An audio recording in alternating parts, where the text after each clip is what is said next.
Hey everybody, it's Chris and Raychelle from Simply See the World, and we are here in beautiful Sarandë, Albania. Today we're going to talk about health and wellness while traveling, and lots of tips and hacks to keep you feeling great on the road. So stick around, we'll see you in a minute. See you in a minute. Out on the road, many miles from home, reading the scripture from the Rolling Stone. In a rock and roll rapture, we'll be driving in our van. Suddenly we'll disappear to the promised land.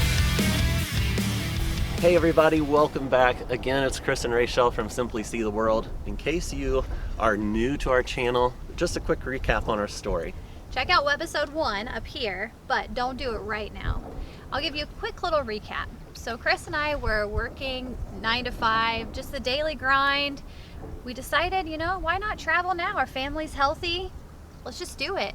So we sold our house, our cars, we quit our job and sold all of our stuff, and now we've been traveling with a backpack and a duffel bag each, and life is good. We are talking about health and wellness on the road, so stick around to hear our top tips. You're also going to hear a weekly segment of surprise question of the week and culture by the glass, so stick around to see what we get into. Wanted to give a quick shout out for some people who offered some feedback on webisode 1 from our first week. Jake from Indiana says, yes! Chad from Tennessee says, subscribed. Thanks, Chad. Thank you. And he's talking about our YouTube channel, so just down below here, help us out, click like and subscribe. You'll be able to keep abreast of what we're up to. And from Instagram, Natasha Boo say, wow, what an incredible 6 weeks. And she was talking about what we've just been up to. We did a quick European tour with the Bultman bunch family, my family. Had a blast. And we talk about that a lot in webisode 1, so check that out if you're interested in where we went. Yeah. So today we're going to talk about some topics with health and wellness while you travel. But there is a quick blog post that you wrote about I did. a medicine kit, a travel first aid kit, right? Yeah, so for those of you who don't know my background, I'm a pharmacist. I went to school and got my doctorate of pharmacy. So I am a little bit of an expert on the topic of staying healthy, and I'm a little bit paranoid about making sure I'm always prepared because I don't want to be sick while traveling. So check out my blog post that I wrote. It tells you exactly what you should include in your medicine kit. But just some quick tips.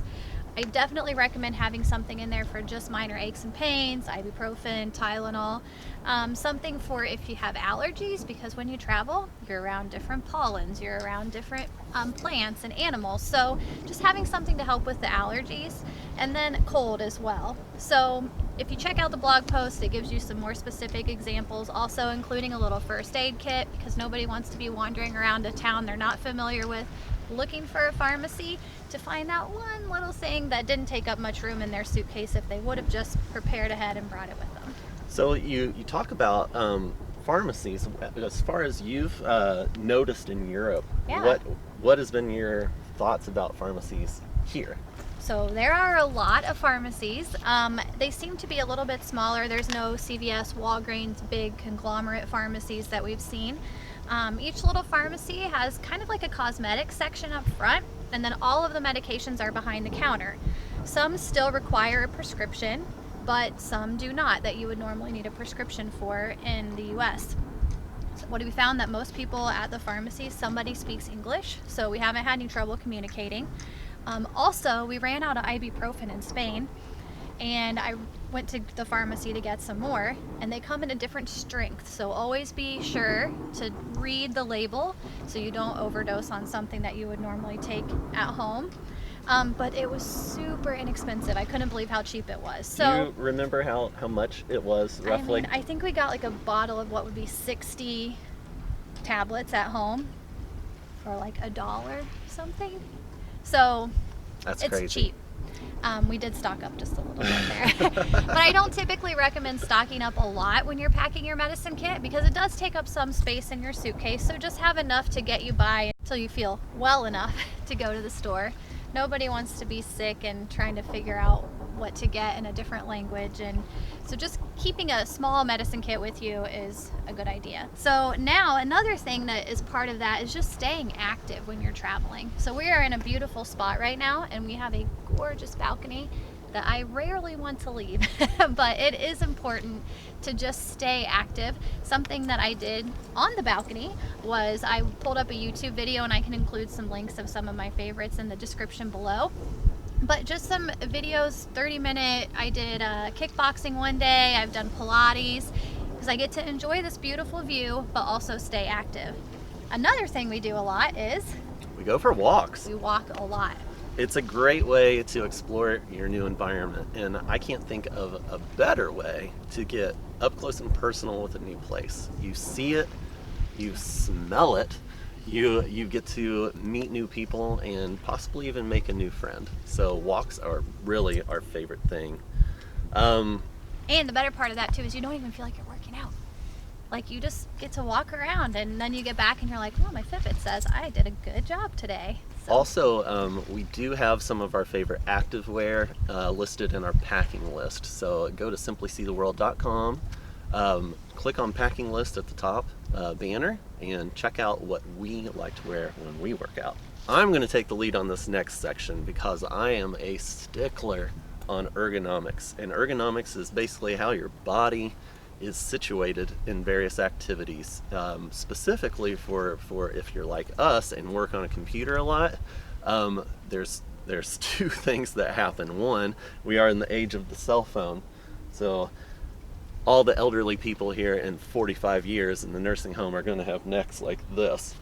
But another thing is where you put your arms and shoulders when you're working. So one thing I do when traveling is I always make a stand-up desk, and they come in many forms and shapes.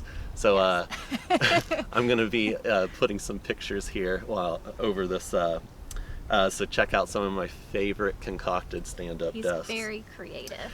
I'm a bit of a MacGyver with stand-up desks. But here's one of the simplest things that I can offer you. When you're working on your phone, just bring it up to your face. It's really that simple. Your neck is positioned correctly, right? You're not like this. Just bring it up to your face. A chiropractor told me that, and I was like, yeah, that makes a lot of sense. I'm trying to keep my notes down here, so I am doing bad form today.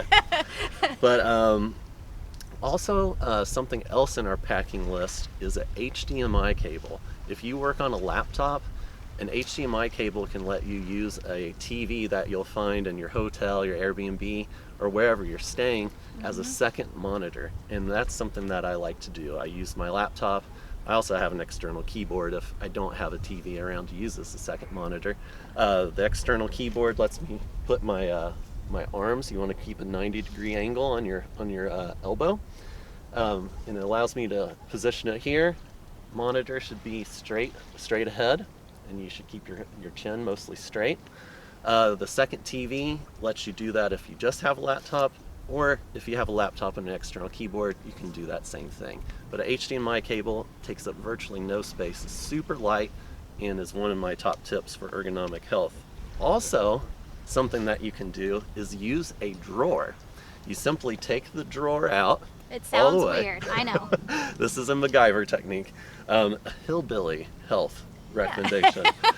And take out the drawer, flip it upside down, and you basically have something you can rest your laptop on. So your laptop might have been here before the drawer, you put the drawer, and now it's up. And Yes. just 6 inches, 8 inches makes a big difference. So consider playing with that.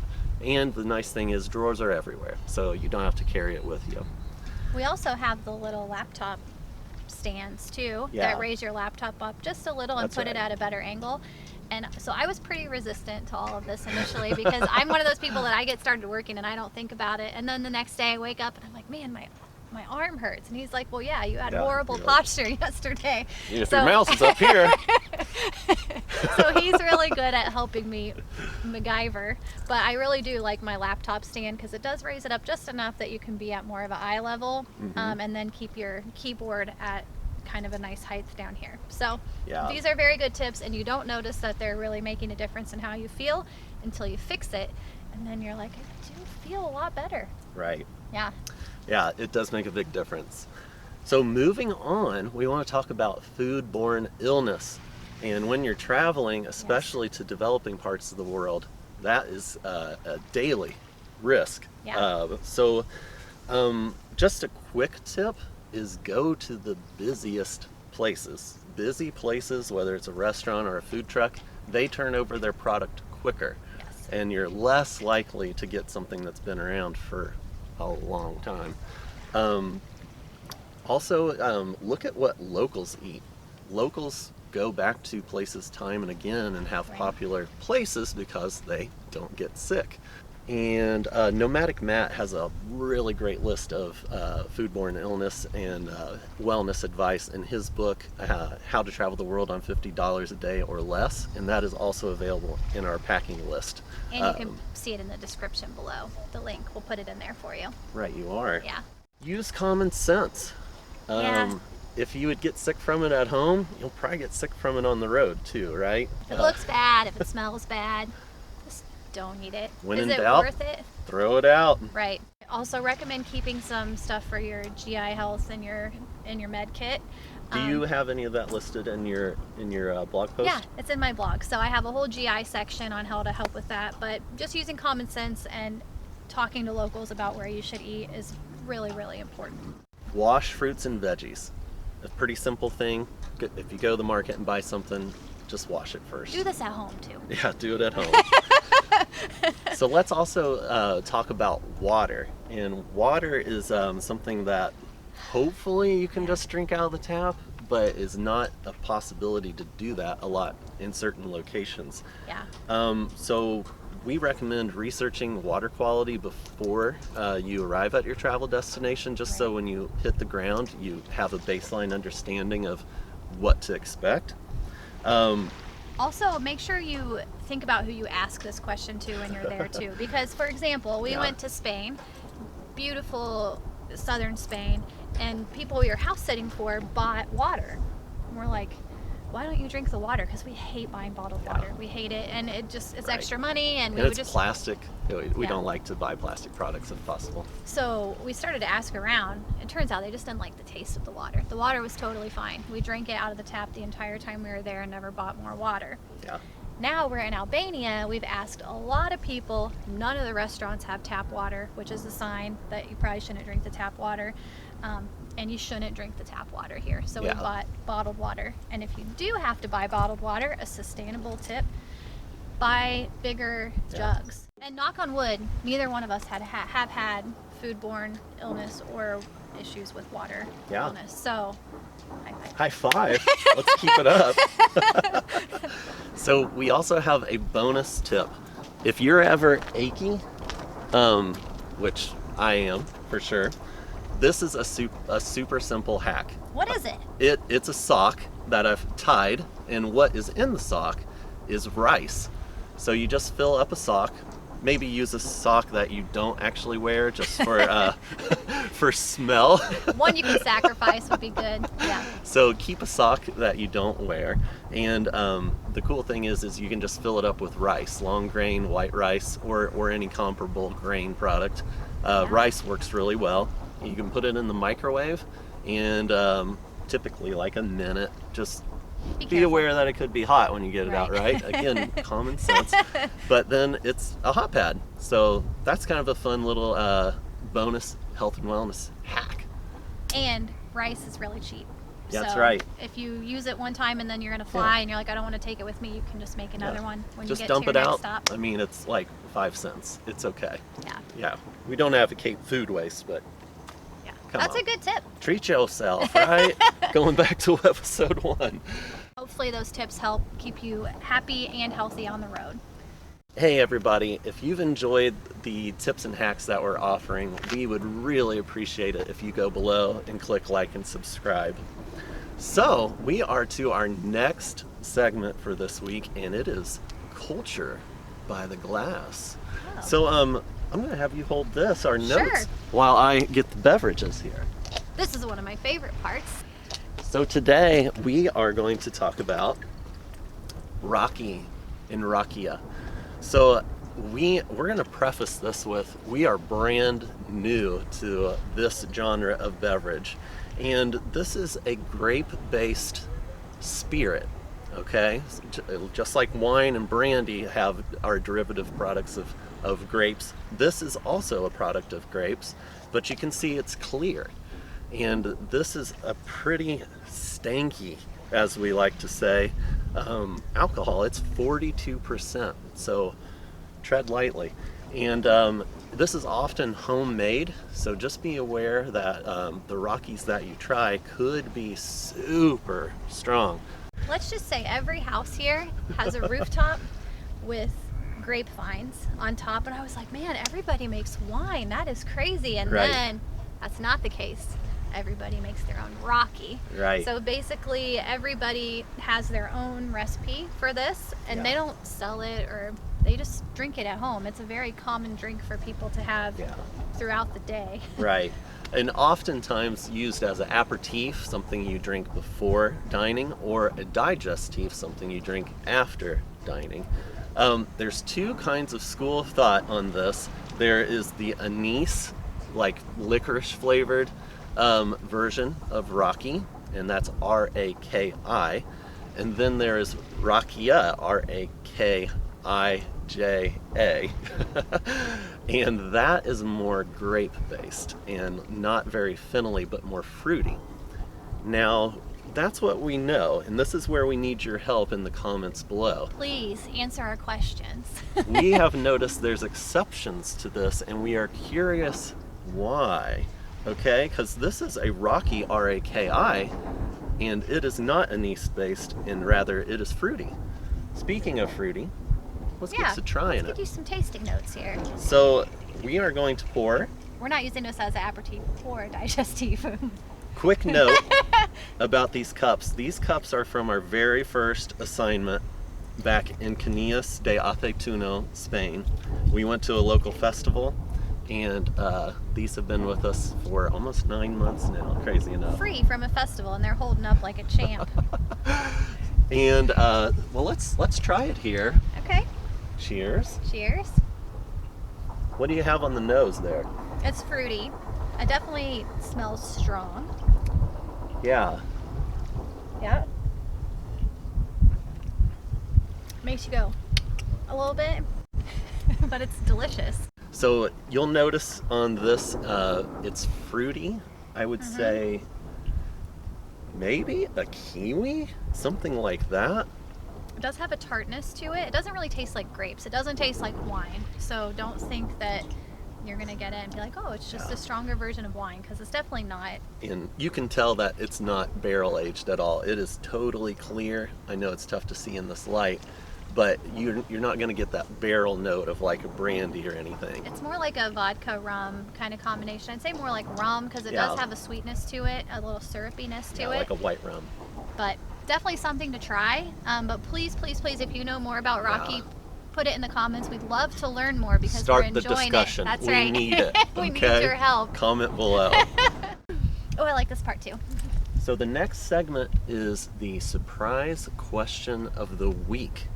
And would you like to go first, or would you like me to go first? I think you should ask first. Okay. So we've been traveling for almost 9 months now. Okay. And I was just curious that what is maybe a memory from your past before we met Okay. that maybe was a first travel memory, or might have stoked your curiosity in traveling? What was that, and why was it important? Or was it not a big thing before we met? So, good question. I think that memory, when I was in high school, my high school did an exchange program with a school in Argentina, and we started out with pen pals, and we would write, and they were basically learning English, so it was good for them to write, and for us, we were learning culture. I was from a very small town, so it was neat to just talk to somebody from on the other side of the world.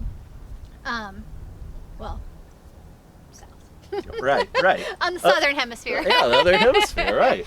And so we met this family, and Vicky was her name, and she came and stayed with our family for a summer. And then also there were 4 kids in that family. The brother came and stayed with us. So then my sister and I went one summer and stayed with them. And I think that was the first time that I really understood that kind of people are the same, and that you can have families all over the world. Yeah. And I would consider them family. And yeah, it just really kind of opened my eyes to people are good, and it's neat to see how people live, but typically everybody is pretty similar. Yeah. So that was probably my first eye-opening experience of, okay, I do want to meet more people from around the world. I do want to branch out a little bit. And that kind of spurred my travel in college, and learning Spanish and being able to allow myself to be able to travel. And I was lucky that my parents supported this dream that I had, and allowed us to do that. So yeah, very grateful for that. That's really cool. Yeah. Yeah. It's crazy. Raychelle has been to, of course, North America, South America, Europe, and Africa, interestingly. So she's up to 4 continents, and I'm way behind. We're working on it, though. So my turn? It's your turn. Okay, so I can show you this question in the pocket of my coat. But my question to you is, can you describe your favorite travel experience as a child? Oh, wow. So we did not plan this, by the way. These were That's- totally separate questions, and I do have mine written down if we need proof. But That's pretty funny. and he did not see it. So interesting. Man, there's a lot. I was lucky to travel a lot as a kid. My family did a lot of family trips. Taking the famous blue and white van, Chevy van, to Niagara Falls is a big memory early on. Another component besides family trips, we also did a really cool Las Vegas, Utah, LA little loop as well. That was really cool. Is just motorcycle trips with my dad, and tons of motorcycle trips that I have very fond memories of.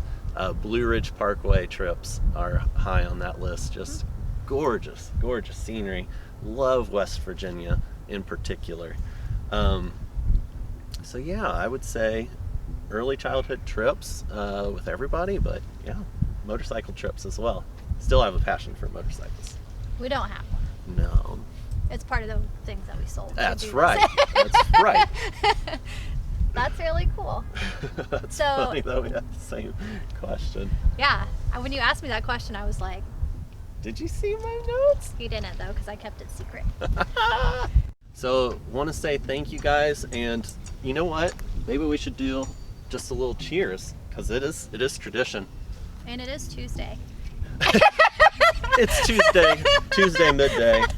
Let's do just a little spritzer, and I think we should dedicate this to our viewers. yeah, Cheers. cheers to you guys. To you guys for following us and for taking an interest in what we're doing, because we love sharing with you. And if there's anything you want to know about, or if you have questions, or there's a certain detail you've been wanting to know, like how did you guys do this, or what's this like, please put it in the comments. We would love to tell you. We're trying to learn what people want to know about our experience, because it's been an adventure, and Right. the adventure continues. Other links about the resources and products that we mentioned today, even how to get a fanny like this for yourself. Oh. I know you've been looking at it, This haven't fanny, you? oh man. Oh my goodness, look at that fanny. That is a fashion statement. So what we're saying is cheers to you guys. Cheers. Thanks for joining us. Like and subscribe below, and we'll see you next week. See you guys next week. Cheers. Cheers.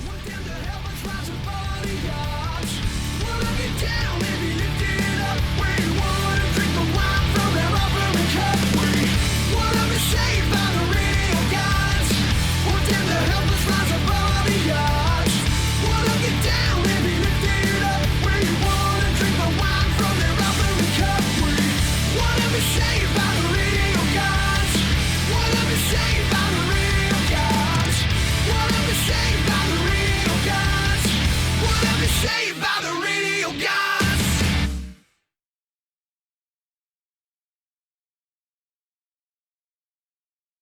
don't know if you can hear it in the background or see it yet. It's coming. But the ferry that takes you to Corfu, Greece is right behind us. Let's listen in.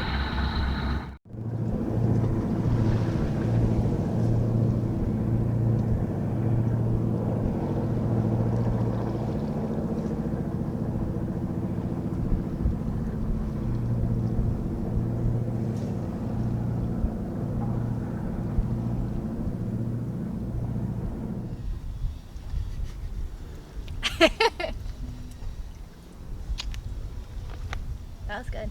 That was fun. High five. High five, Bill.